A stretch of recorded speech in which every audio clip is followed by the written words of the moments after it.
She said that American soccer fans, most of them aren't smart. They don't know the game. They don't understand. Gio. That guy gazpacho. Sports can take a lame gorilla, okay? Right, did you know that Arsenal died? These got me buzzing. Up the TOFFEEs. It's hard to up them anyway. I'm not even going to comment on that. Welcome back to Footy with the boys. We have one less boy here as he is a soccer coach and could not make it to the pod today on an important day for his Arsenal Gunners to talk about here. We'll run through the big news, including some Champions League news, kind of talk about Arsenal, obviously talk about Everton, get into our featured matchups, which are City versus Villa and Liverpool versus Tottenham. Get into our locks of the week. Our segment with the boys, we're going to be doing a blind ranking of the Streets Won't Forget Ballers. Let us know in the comments if you agree with our rankings.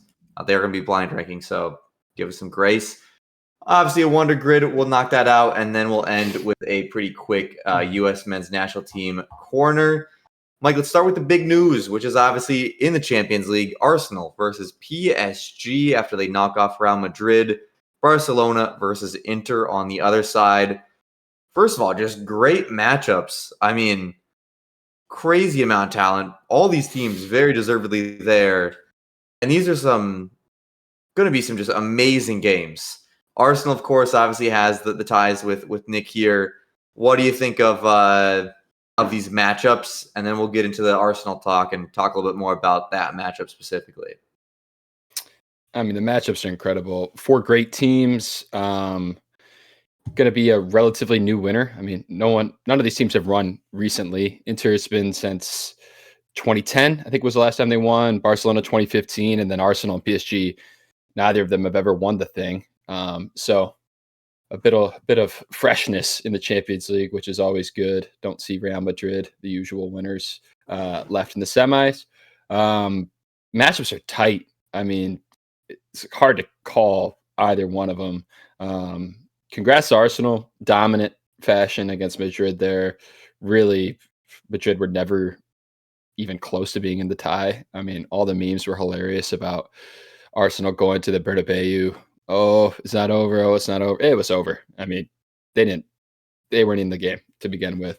PSG knocked out Liverpool early, dominant fashion against Villa, scored a lot of goals, even though Villa almost came back in that second leg. Inter Milan's super tough. And then Barcelona, maybe the best team in the world right now. I think the matchups are great. I'm excited to watch all the legs. I'm sure there'll be goals in every game. If I had to pick favorites to go through, I think I'd give the edge to Arsenal right now, just because how dominant they were against Madrid. I mean, they just crushed them tactically.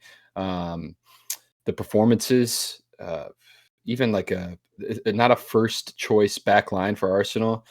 Everybody stepped up. I mean, Lewis Skelly's such a dog. Kivier was great. The midfield dominant, and then the attack. I mean, Bukayo Saka being back is huge, obviously, but Martinelli was incredible on both legs. Marino was great. And the PSG, they looked vulnerable against Villa in that second leg. So as deadly as they are going forward, Arsenal is rock solid, will be the hardest team defensively that PSG's come up against. And I just think that's enough for Arsenal to go through. Barcelona Inter is tougher to call. I'm biased towards Barcelona, obviously. Lewandowski just went down with an injury, so I think he'll be unavailable for the first leg, which definitely plays. Ferran Torres has been in good form. It's the natural replacement, but without your star striker, that is something to factor in. Inter Milan in the same way, they lost Marcus Thuram. I believe he'll be out for at least the first leg as well. So some big missing players. That 3-back is tough to play against. They're a tough team to break down, but I think with the form Lamine Yamal has been in, and Rafinha especially, I'd give the edge to Barcelona. So Barcelona Arsenal final sounds pretty magic to me. Been 20 years since we saw that? I think like 2006. and we all know what happened then. Better luck to Nick this time, but I'm hoping Barcelona goes all the way. I mean, yeah, that would be the content final right there. Barcelona versus Arsenal there. Certainly be one to watch there. Both those matchups amazing. In the Europa League, maybe not quite the teams that you expected to be in the semifinal. Manchester United and Tottenham, both with a chance to meet in the final of the Europa League. A chance to win a trophy for these teams that have been awful. I mean, watching both these teams, watching today, Nottingham Forest versus Spurs, it was me just thinking it's not even fun to like laugh at either of these teams anymore. They're just that bad. It's just kind of like you want them to get better to where like a loss actually means something, that it is funny, not just the expectation. Somehow, some way, Manchester United got through that Lyon matchup in the craziest game.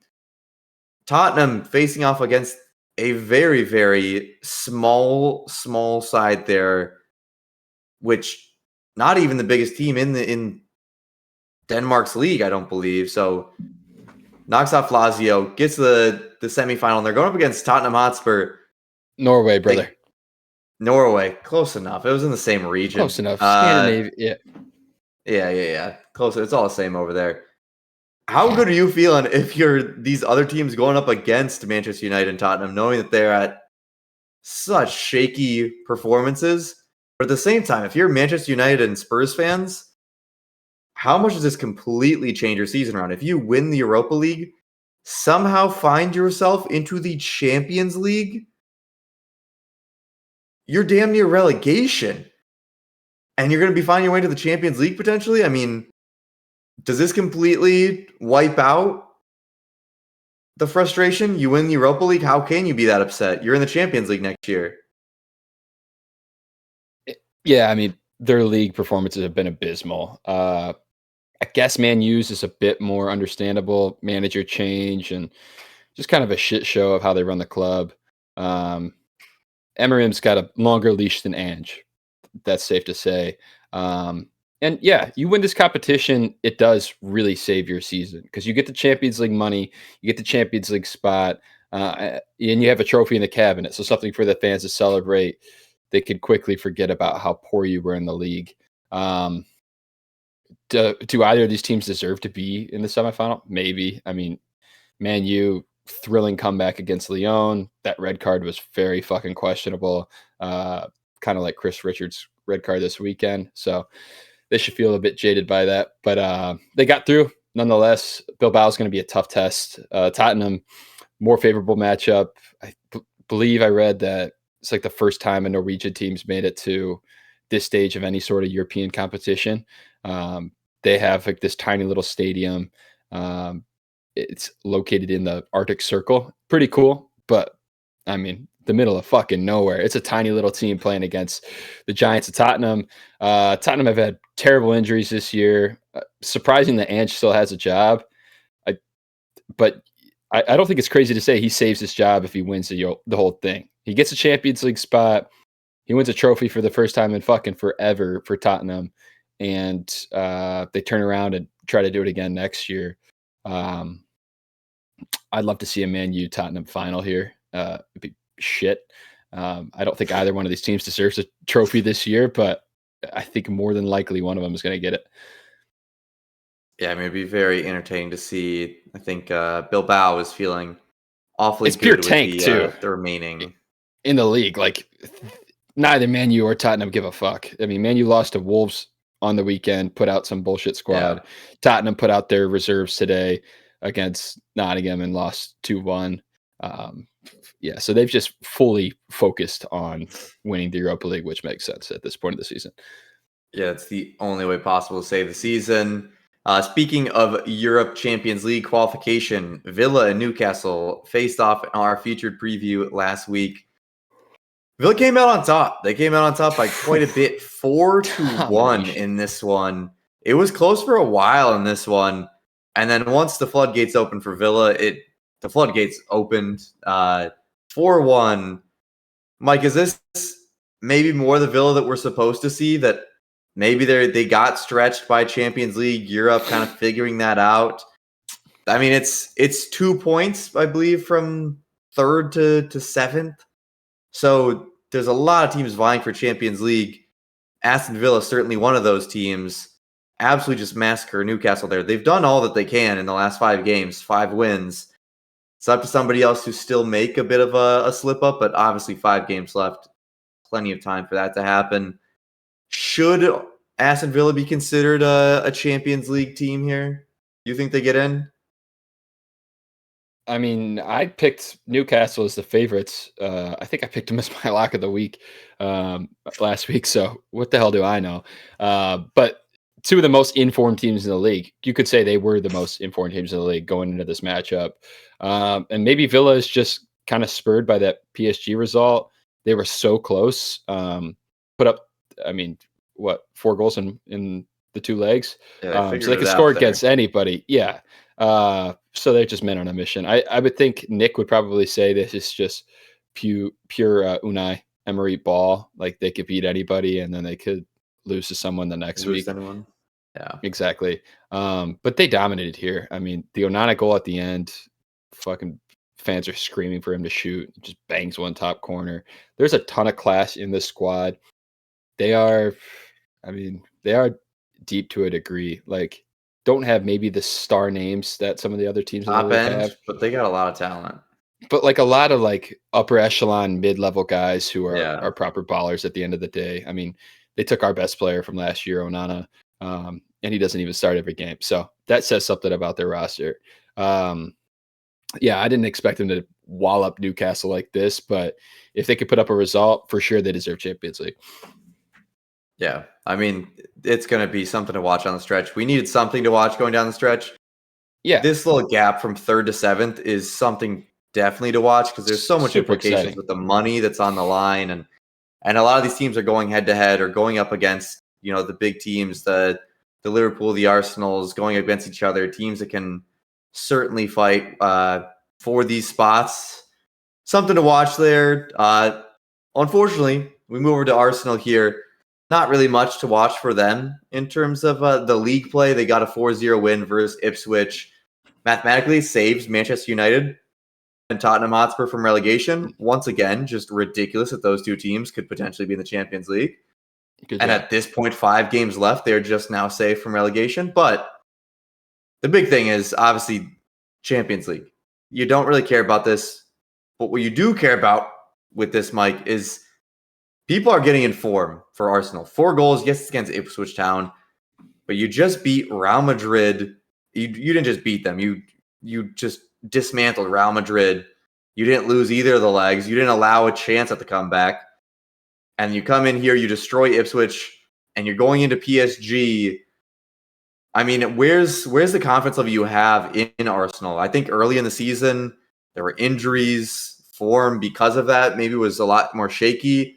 People are kind of getting informed. Martinelli scoring, Kiwior playing well. Where's the confidence meter on a scale of 1 to 10 with Arsenal here in Champions League? It's got to be high. I mean, you're at this point of the competition, anybody can win. The confidence has to be there. They have their star guys back. Saka picked up like a bit of an injury this weekend. I think he got his Achilles stepped on, but it doesn't seem to be major. You don't have him. The confidence is different. You do have him in the squad. Yeah. You should feel like you could beat anybody. He's that level of player. And really everybody in the squad is performing to the max of their abilities right now. It seems like Mikel's able to outcoach anybody on his day. Sure, you're going to have some trepidation coming against PSG because they score goals like no other and they're super in form. But I don't think that can affect their confidence. I mean, you got here by beating Real Madrid when no one gave you a fucking chance. What else is there to say? Yeah, the defending champions that had added Mbappe. That's going to give you all the confidence you need. PSG has a crazy, scary young attack, but Arsenal also have a crazy good defense. So I think it's going to be a very good matchup there. I mean, you got Louis Skelly pocketing Ballon d'Or candidates. Like, you got to be feeling pretty good. Yeah. You got Declan Rice bossing the midfield with $200 million in there. So yeah, confidence has to be there. I mean, you got Declan Rice curling him top corner, so True. Doing his best. you're David feeling Beckham good. impression. Everton was feeling good for a majority of this game against Manchester City this weekend. Fortunately, the streak of not really losing and putting up these good results against these top teams did end here. 2 goals very, very late here for Manchester City gave them the breakthrough.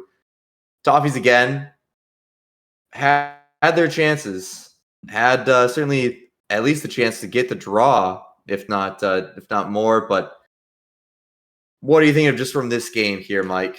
A tough loss here. The 2-0 doesn't really show how close it really was, but tough one to take here. Yeah, tough. And I mean, we played Man City pretty well for, like 90% of this game. We had a few chances. Started Broha again.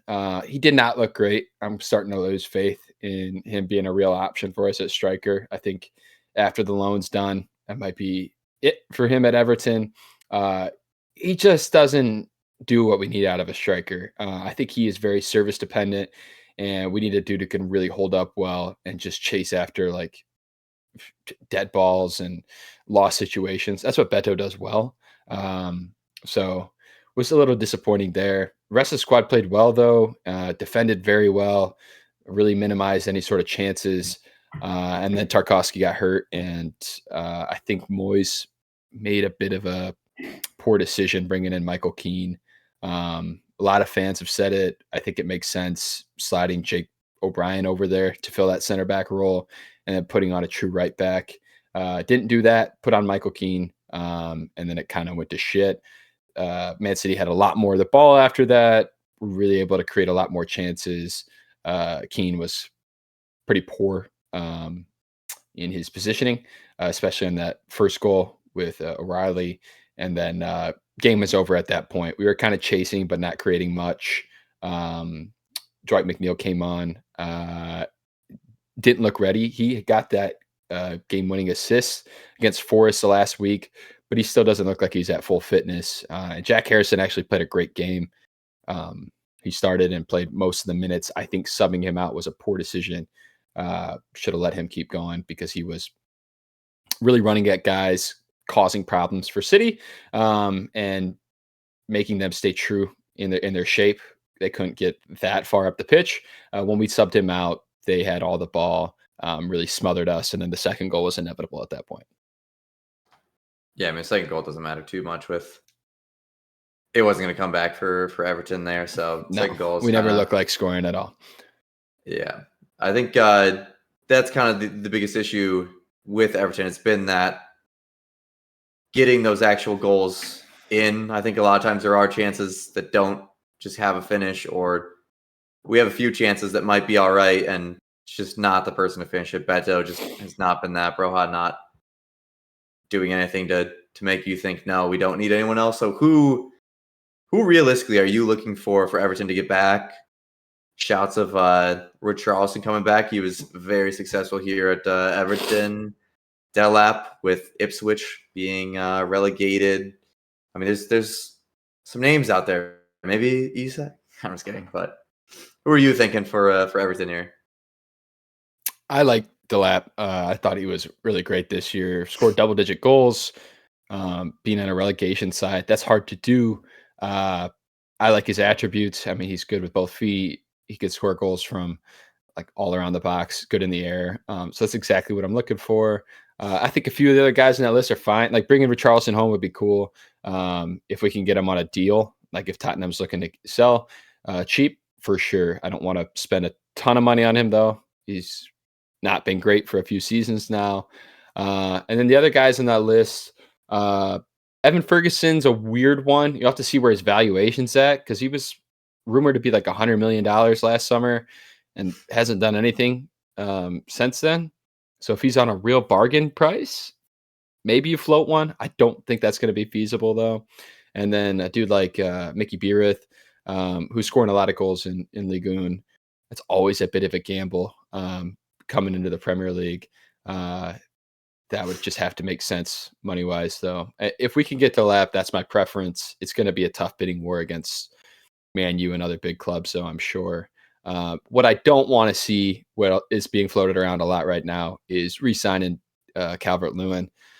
There's still like a large sect of Everton fans that think there's a player there that could stay healthy and score double-digit goals. When do you give up on it? I mean, how many seasons does it take? I think you could for you to give re-sign. up I on just a don't guy? think. I think you have to have the plan of when he gets hurt.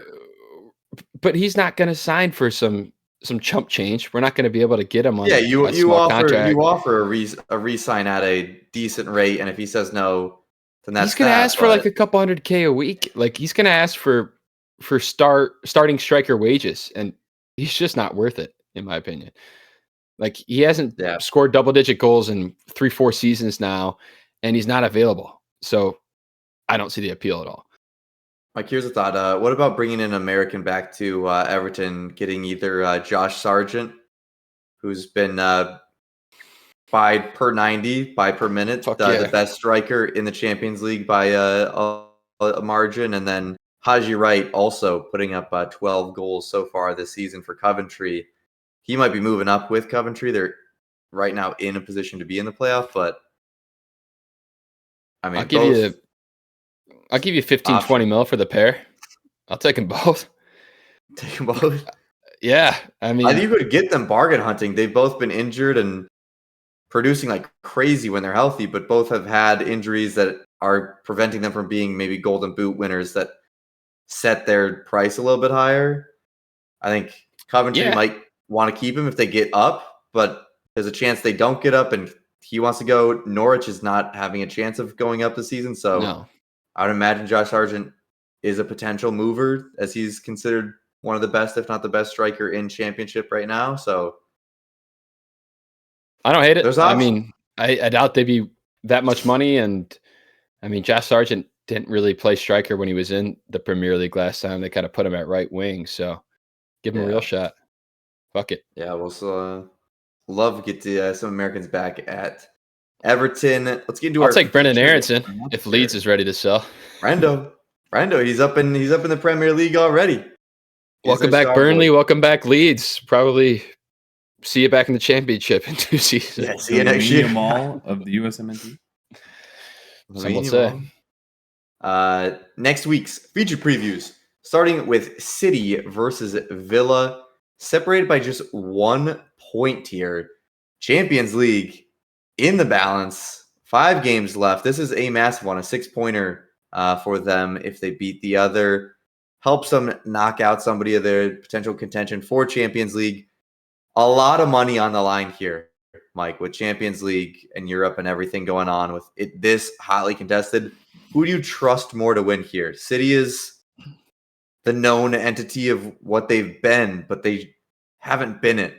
And Aston Villa is just a man on fire. Yeah, where's this game at? Is that Villa? No, it's at City, at the Etihad. Okay. Man. I give it to Villa still. They look more dangerous.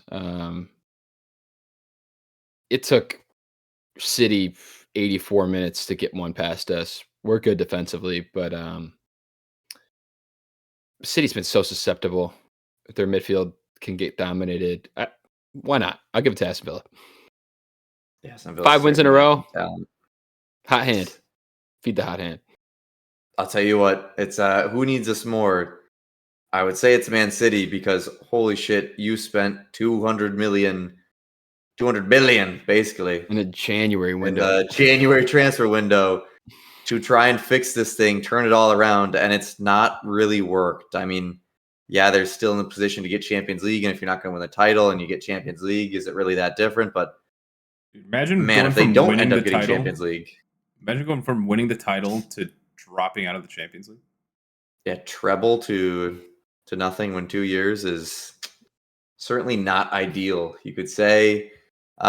Speaking of winning titles, Liverpool, with a win versus Tottenham, can secure the title. I mean, I'm not going to say that they would have any chance to dictate this as they didn't last year either. But Tottenham, do they just? I mean, they're not gonna. They don't care about the Premier League anymore. They're thinking about Europa League. Are they just throwing out academy kids for this one and saying bye bye Arsenal? Not another week of any chance. I mean, they're gonna throw out academy kids regardless. That's just what Ange is gonna do. They're gonna get their shit kicked in, whether it's despite Arsenal or not. I just don't think they have a chance in this game. If they somehow do get a result, I mean, Liverpool might struggle to wrap it up for a few more weeks. They play, I think, Chelsea after this, and then Arsenal. So I guess the faintest slimmer of hope if you're still believe that Arsenal can win the league, but I'd say it's all but wrapped up.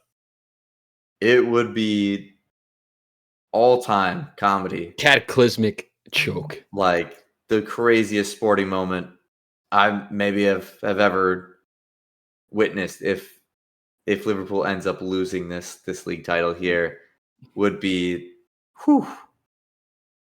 I don't know what you do from there if you're Liverpool. I don't know how you mentally recover from that, but I think there was retire, a Wall Street Journal sell the article club. that was like how Liverpool can mathematically lose the Premier League still. And it was like all this fucking it was like that meme from It's Always Sunny where the dude's got all the pins up on the fucking board. You know? yeah, I mean it's what it's going to take. It's going to take something crazy. Won't happen. We don't need to spend that much time on it. But let's get into what will happen. Our locks of the week, because we have been obviously so great at that. Let's check in with what we did last week. Sucks so bad. Mike predicted the big Villa win. Yikes. No. He said it the other way, that Newcastle was going to have a big win versus Villa. Christ, No dude. points for him there. Oh. Nick predicted the tie between Palace and Bournemouth, a cheeky draw prediction, what a pick, paying off honestly. with 1 point for him. And then I predicted Nottingham Forest with a 2-0 victory over Nottingham. Unfortunately, Pretty close. Charleston at the end got a goal to ruin my green bean there, but I still get a point there. Point update, Mike at 14, Nick at, is it updated? Is it 19 or is it 20? Yeah, these are updated. 19, and I am at 17, so still 2 behind Nick. I need something here. And I have gone with Nick's team, the Arsenal Gunners, for a 3-0 win versus Crystal Palace. Crystal Palace is not looking good recently. So they've been They're shipping taking in for goals. that FA Cup semifinal. Yeah, they are. They're certainly doing something. Mike, who have you gone with here for your lock of the week? And then we'll close it out with Nick's remoting in. I did Bournemouth 3, United 1. I'm counting on United to pure tank for the Europa League and Bournemouth to play a little bit better than they have recently. So 3-1. All right, United going down to the Cherries. Nick has gone with Liverpool 2-0 for Spurs. He is predicting his lock of the week as a game that would take away the title chances for Arsenal. That is a choice, I suppose. I don't know if I'd be the big Counter-jinx, man bro. to do that. Yeah, I guess. He's playing I 40 guess that's- chess. I'd hope It's so. just locked I'd in on hope so. Champions League, man. No, he if you is. agree with these locks of the week, if you would ride with us. This is not betting Don't ride advice with or me. financial advice. Please don't. We're not doing the greatest this season. But if you want to, real dogs. Let's get into our new segment with the boys. As I mentioned earlier, Streets won't forget blind ranking. Palmer will rattle off some names. We're going to blindly rank them, try and get this ranking right. It's players the Street will never forget. So really a tough category to blind rank here. Palmer, go ahead and start listing off some names. What are we ranking them on? Like how much of a Just- baller they were? Yeah, Streets won't forget level. Streets won't forget, baby. All right. All right. All right. Yeah, you guys are fucked for this, but that's fine. It'll still be funny for me. Let's start us off here. Keep your eyes off of the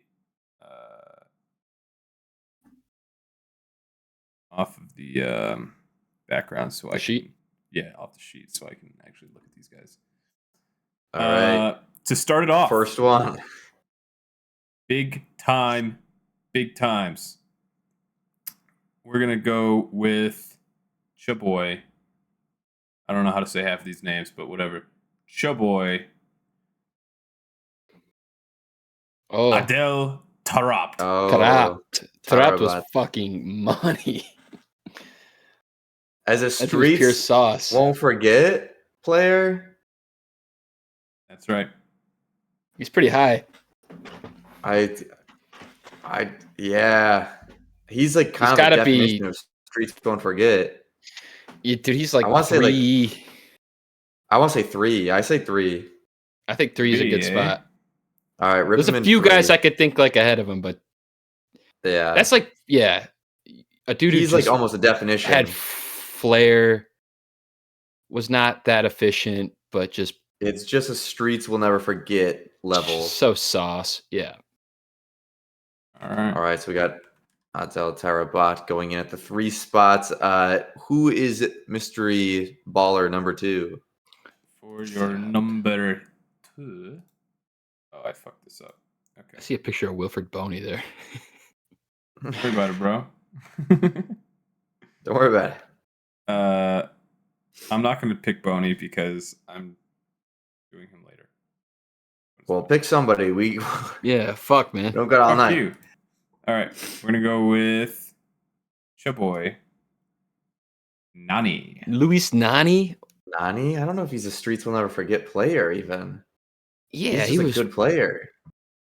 He had a good career. He played at Man U He's for had like a crazy good career. 7-8 I'm years. saying 10. I don't think he's a streets will never forget player at all. Yeah, I don't agree with. Yeah, very good. Is better than Tarap all time, but Streets Won't Forget is like 9 or 10 for me. Yeah. Okay. Yeah. 10? You want to do We'll 10? put 9 just We'll in put 9. case. Keep 10 just in open. case. Okay. Yeah, watch like Messi be on this list. Yeah, Messi be on there. Just all right. Beto, bro. He's Who's coming. that? Beto is I hope the all Streets right. forget. And next up, What do we got? Next, we got Yannick Bolasie. Oh, yeah, it's Oh, I mean, this is a It's soft class. spot as an Everton fan. The Bolasie Watching flick. clips of this man, watching the clips of this man in training is godsend. He I'm might be down to 2. put this guy at 4 or 2. Like he's right in that range of. Yannick Bolasie is who We sent 2. I think we sent. Ooh. I say 2. Yeah. Oh, are we gonna get fucked? I don't know if we get like a hot He's pretty close to He Tarap. could be up there. Let's go for it. Yannick Bolasie 4. All right. Bolasie 4. A good All shot for 2 though. There's an E at the end, Yeah. but Man had his Close own enough. move. the Bolasie flick. Okay. Next up, Next up, we have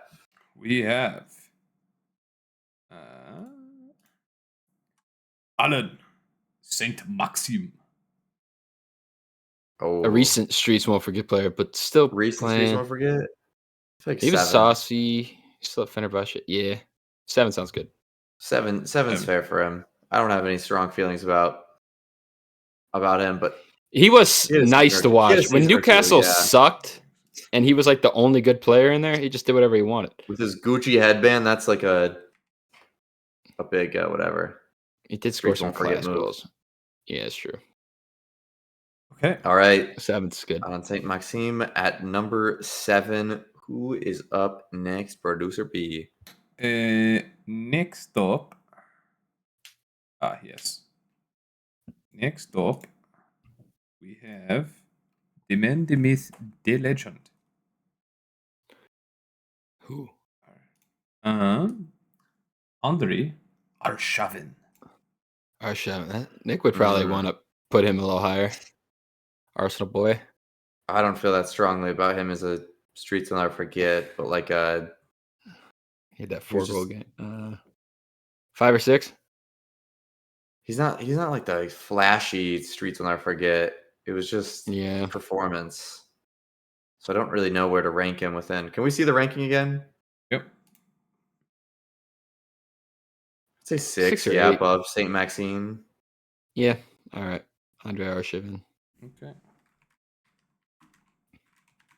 Well, it's based off performance rather than real flair for the game, but it's an interesting way to grade here. Okay. Next Yeah. up. Next up, who do we have?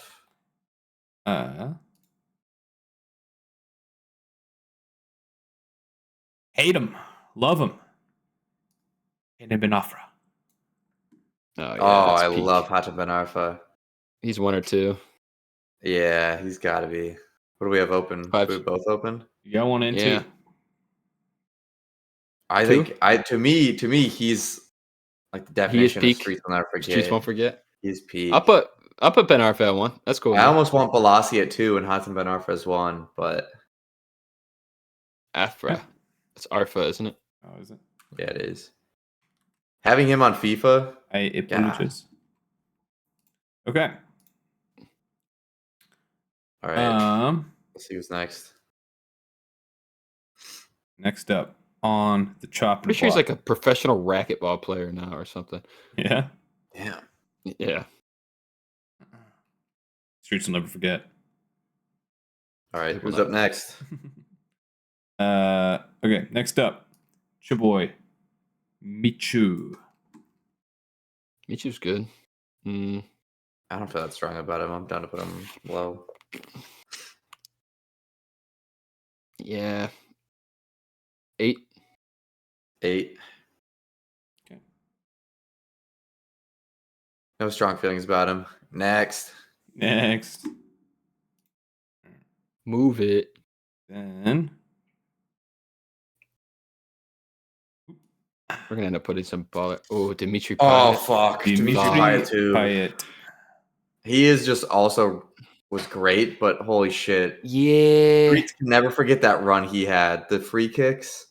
That West Ham season's like a Streets won't forget season. Yeah, that season is like, and that's like an ultimate season of Streets won't forget season. But he is Is it enough to put him obviously 2? a very good player. I think like I don't know 5. who else I think we're we put him gonna at get. 5.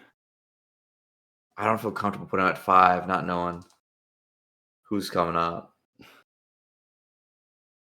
But he's like That he had season, too good of a though, career. I know, but that season, I feel like that's what we're talking about. West Ham, Dimitri Payet, Streets will never forget that Alright. season. Those free kicks he had. 5 Yeah. or 2. He's not 10. 5 or 2. I'm okay with either, honestly. I say I'd we be said fine 5. with 5. All right, let's send Yeah. 5. I hope we get somebody good, though. Because Taarabt and Balassi are definitely more Streets won't forget players Yeah. than Payet. That season is just crazy. All right. All right, who's up next? I need to know our final 2 here. So let's hear something good. Second to last. JJ. Cheche Okocha. He's I so think he's nice, also they had to name him though. twice. Yeah, but he is Streets won't forget personified. His Streets won't forget, but he was also just so good too. We Yeah, but he also played fucked up fucking this list. Bolton. Yeah, but back then it wasn't like Bolton wasn't where Bolton is now. They weren't winning. That's 2 I mean, I for think me. we put him 2. Yeah, you can't put him. JJ's 10. 2. No shot. So All right. JJ Okocha. Che. All right, boys. Class. And then Talk your about number 10 Tekkers. Yeah, this is is gonna be bad. It's gonna be It's gonna be Boney, isn't it? Boney. it is going to be Boney. Come on, Wilfred Boney. For the Boney. Score some goals, some funsy. Swansea. We We go go wild. wow, wow. I feel like just because Wilfred that's song, Boney. he does not belong on 10. No, he doesn't. No, He'd he's be a not bit all higher. time. Yeah, but all things considered, I'm pretty good with this list. If we can reveal it here, Hatem Ben Arfa, Yeah. JJ Okocha, Adel Tarabat, Yannick Balassi, Dimitri Payet, Andre Arshavin, Alan Saint-Maxime, Michu Nani, and Come on, Wilfred Boney. And 10. We messed up with Wilfred Boney. The rest of it, I don't feel bad about. Maybe shifting around to get Boney up there, but the rest, I'm feeling all right. I'm feeling decent with it. Let us know in the comments if you were blind ranking where you would have put people, if you would have switched things around. Overall, what you think the actual ranking would look like. Let's get into, though, a rapid fire wonder grid here. We beat 200 last time around. We got 193. This time, we're going fast. It's 2 players. We're going crazy, and we're beating 200 again. Why are there no streets won't forget center backs, man? Why is it all attacking players? Come on. There's definitely some streets won't forget center backs. We're just not thinking of them. I can't think of them. Okay. I remember that conversation. Oh, this is a good list. Let's go. Good grid. All right. Here's your grid.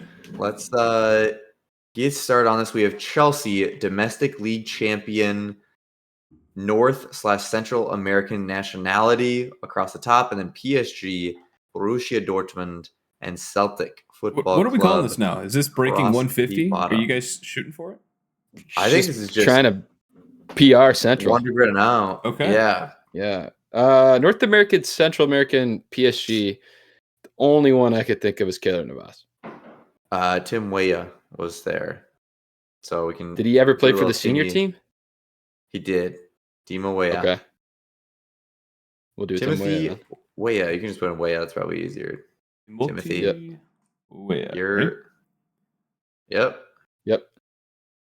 Ooh, 47. not off to a good Ooh, start, boys. Yeah. I don't know if there's that many choices, but Should we do what's his name? Cole Cole Campbell. Campbell? We could do, Yeah, you could Cole say Campbell for Joe Dortmund. Gayu. I don't know if he ever played for the actual full team. Well, then I But don't wanna yeah, pick we could, that let's first. do Cole Campbell. Let's do Campbell. Cole Campbell. Cole Campbell. Yep. Okay. All right, let's see what we get. Ooh, 3. Let's go. 3%. Okay. We're back on. We're right around pace. You've North gotten American 50 with Central. 2. Well, we have 2 to Yeah. choose from. We got Trusty and CCV currently. Trusty, CCV, and of course has been there. Timothy Weah. We could have used him there. Damn. When did Timothy Weah play for Celtic? He played 1 season after PSG. He went to Celtic for a Damn. year, and then I don't remember that one. yeah. I'm sure there's some other guys pretty I'm not good there. thinking of. Goalkeepers, maybe. No, there's 100% other players. I just can't remember right now. You want to go Austin Trusty? Trusty's a good shout. Yeah. Yeah. Carter Vickers is probably gonna be the easy one. There's probably some Or Central we could American- do Alistair Johnson, Canadian Alistair Johnson. Canadian right back. Yeah. Yeah. He's there right now, right? Yeah. Pretty good player. We'll go Alistair Johnson. That's Alistair. good shout. All right. Alistair. That's Alistar. I think it AIR. Okay. I think Johnston is just Johnston. And it might just be one L. I think just ST. spell it. Here we go. There it Oh, is. there Top he is. one. Yep. Alistair Johnson. Select. Alrighty. 11. 11. Nice. 11? Damn. Still alive. You guys need A some little bit higher than fucking I thought. polls on Okay. this half, though. Yeah, these. Yeah, okay. We do. We could go Joe Hart for Celtic. Joe Domestic Hart, League Celtic. champion. Yeah, is he going to be high, though? He might be. We could do- I don't know. Cameron Carter Vickers. We could do Nakamura. I don't know if Weah won it in his year there. Neither do I. I almost want to say he did, but that's Well, remember- we can't say Weah again, anyways. Yeah. They just have to have won a domestic league. Oh, Is I that right? guess. All right, so we just say Joe Hart. It doesn't and, have to be at that team. see what we get for him. Yeah, fuck it. Joe Hart. Joe Joe Hart. Hart. Just go rapid fire. Yeah, let's just get these ripped out. Quick ball knowledge, rapid fire, blitz chess. Ball knowledge. 13. Take 13. that. Not bad. 13. All right. BVB, domestic league Domestic. champion. Sahin. Wow. No, actually, who won with the? When's the last time they won? I can't remember the last time. When was it? 2013 or 13, 2011? You don't need to. You don't. They don't have to have won. Any Any player who has won a domestic league. Yeah, I guess that's Right, right. We could say. some Bayern players. Mats Hummels. Oh, it's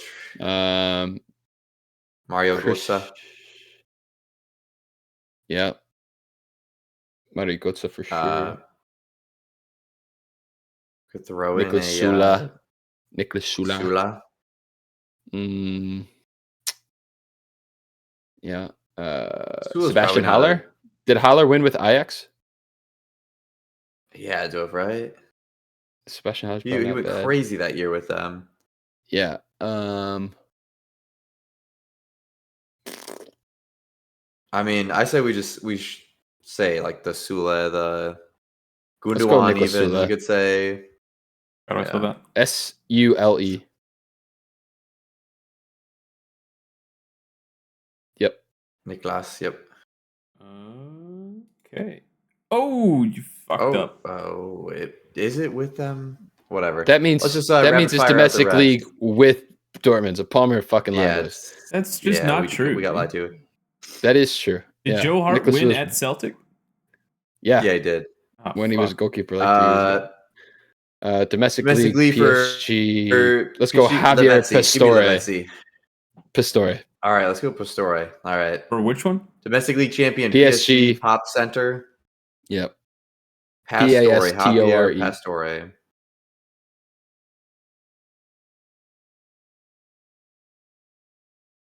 Yep. Javier Pastore. There he is. Select. 2. 2%. What a pull. Chelsea PSG. It's been Chelsea PSG. David Luiz. Let's rip it. David Luiz or Thiago Silva. We got a couple center backs to choose from. Forget there's a bunch of players who've played for both teams. All right, David Luiz. Fuck it. Send it. 36. Yeah. 36. All Dortmund, right. Chelsea. Christian Pulisic. Christian Pulisic. Easy. Pulley. See. Let's see how high this one is. Probably like 35. 35. not that bad. What? Wow. And can we Chelsea name and Celtic? You can take this one still. Oh, Yeah. well, let's go.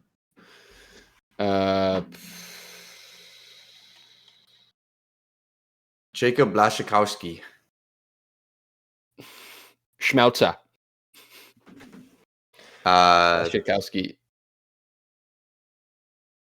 I don't really remember. Subotic, was he on that team back then? Yeah, All right, just throw in Subotic. I think so. SUB. He had American. Could have been an American. Oh, there he is. Nemanja Subotic. Okay. Rip it. I I guess didn't not. get it. Oh well. That was 347. Jeez. We need Nick. Let's show the summer. Let's see how many options there were for some of these. 7, 8, 79, 8. I mean, those ones dude. are always going to be hard. Damn, Yeah, they we don't fucking know the suck. history of Dortmund players. Scroll down to the most It's only popular. Chelsea. There's only 8. Christian Robert Sutton is Lewandowski, Gio Reyna. the Celtic Chelsea player. Okay. Wow. Robert Big Bob Lewandowski. Well, you know what? Good effort. I'm okay with how we did. It was good effort. 2 guys. We're without our Cruising along. third Cruising along. host. Cruising along. We were going speed and not the worst. I'm sure if we actually wanted to get names in there, we could have Nick's gonna taken some time flame to you think guys of when he one. watches this. We're speed running, man. Come on. Give us a break. Let's get into the U.S. men's national team corner. Seeing Tim Weah and Christian Pulisic on the board and Cole Campbell just makes me want to talk U.S. men's national team. Starting with Yeah. Mr. Brendan Aronson and Leeds United getting promoted to the Premier League with a big win. So Both bad. them and Burnley making their way on up to the Premier League. Back, he's redeemed himself. Second, we have Jordan Sebastian Pifok, whatever you want to call him, getting a goal in Ligue 1, along with Mr. Tanner Tessman getting his first goal for Lyon in Ligue 1, making a mark for himself. He's been putting in some good shifts there for Lyon, so good to see him get a goal as a result of it. Chris Richards got a red card, as we mentioned, a very soft second yellow. Mark McKenzie said, "I'm with you, brother. I solidarity." Getting a red card with him as well. So both of them getting red cards. Luckily, there's some solidarity outside of our center backs in terms of getting goals. Haji Wright with a goal for Coventry. They are in the last spot right now for the promotion playoff. So Coventry trying to hang on to that. Sargent got his 15th goal. He is the 4th highest in the championship right now. Obviously, he missed months and months of action, so that is wildly impressive for Josh Sargent to basically just score a shit ton of goals, injured, and then immediately back into form of scoring a shit ton of goals. Kevin Paredes getting an assist, and Gianluca Busio scoring for Venezia. Mike, it was not long ago that Dwayne Holmes making a start in the championship, or even like Danny Williams back in the day for Reading was playing in the championship, and that was like news. We are getting people scoring in Serie A championship like crazy, and Premier League starts, and I mean red cards, I guess, but Ligue 1, I mean getting promoted to the Premier League and playing a role. There's a lot of stuff going on. Bundesliga, I mean, if this same progression happens for the next 10 years from the last 10 years, how far does this U.S. team take a leap? How far do you think that leap can be? Because I know it's kind of gone from nothing and, oh, this guy just plays in Europe. He plays at a decent squad. To now it's like, hey, he's performing for one of the best teams, or he's a star for this smaller team, not just still playing. Suck. How far does that progression end up going? Is it going to be, hey, we have a couple stars now, not just Pulisic, not just, I mean, that's really it at this point. I could say star other than Anthony Robinson, but he's a left back. Yeah. It's a tough one to answer. It definitely raises like the baseline for the quality of an American player. Certainly. Johnny Cardoso scored this week as well, I think today, playing at a high-level club in Betis. They're in the semifinal of the Conference League. So there are some dudes playing high-level ball. I mean, Tyler Adams starting week in, week out at Bournemouth, which is a upper echelon Premier League team this season, kind of overperforming. But going back to Tyler Adams, he talked about it in an interview with Roger Bennett at Men in Blazers last week about the mindset and how that's an issue and how the performances are still not up to par. So the quality is definitely going to be there. It is there. It's higher than it's ever been. Week in, week out, guys performing, starting for clubs that are all higher level than MLS or our domestic league. That's not been an issue. That's something we've been aware of for a better part of 5 years now. It's just translating that to the national team seems to still be the biggest hurdle. And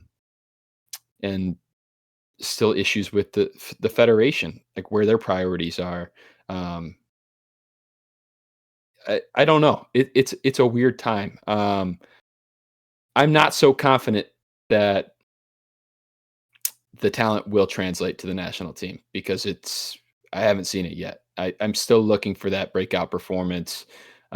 Still for waiting for guys to show what they could do on a weekly basis with their club team for our national team. Yeah, that's going to be the biggest thing for me. Yeah, I think with the U.S., I think that the progression is maybe going to look like a lot of the Wes McKennie, Tyler Adams, like key contributors for very good teams across the board. I think at a more point of progression, you're going to have a national team that is just very good, all on very good teams, all contributing at a large level. What I think is maybe lacking in the U.S. and even with Christian Pulisic is the real just difference makers, the superstars. You have a team like Spain that if you don't have the Nico Williams, you don't have the Lamine Yamal in the attack, it is a very different looking squad. You have crazy good players. You have a player like Pedri that, yeah, you could probably say is in that echelon, but as a midfielder. But it's those attackers that change the game. It's the Messis, it's the Ronaldos, it's the Lewandowskis, it's the players that make things happen that shouldn't be made happen. And that's, I think, the difference of where the U.S. needs to be, is that we don't have that. Christian Pulisic is obviously amazing, and he's been the closest we've had to that ever. But to have that real next level generation athlete, that's, I think, the next thing is we need somebody that's fully stepping up. And I'm not saying that Christian Pulisic can't be that, but have a true global superstar along with continuing the depth is, I think, the way that the U.S. actually gets some notoriety. Christian Pulisic, if he can get that cockiness, if he can get a little bit of that asshole to him that Clint Dempsey had, it's got to be now, man. That's what he said. He said he needs to develop it, and he's working on it. So he has maybe a year to do it. Yeah. Yeah. Like, I still think he's going to be a great player. Has had a great career, won a ton, but to make that jump up like you're talking about, it has to be now. He's entering his prime.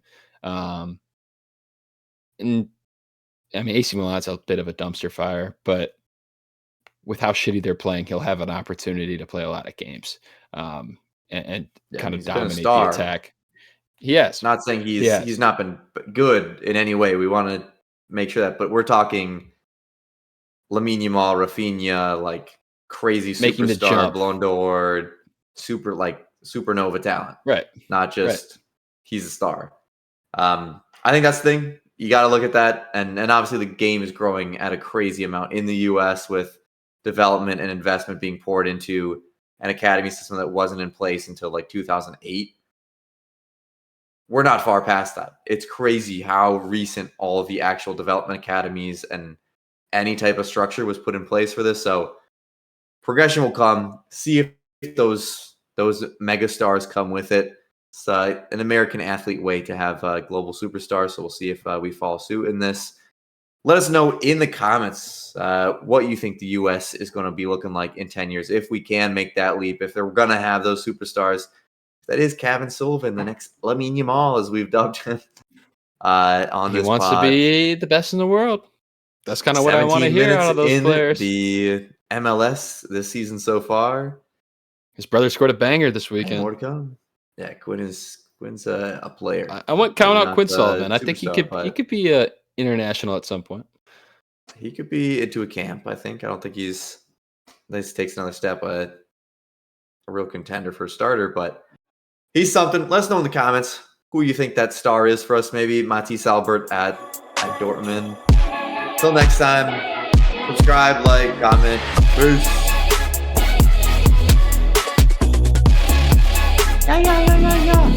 Oh, Campbell.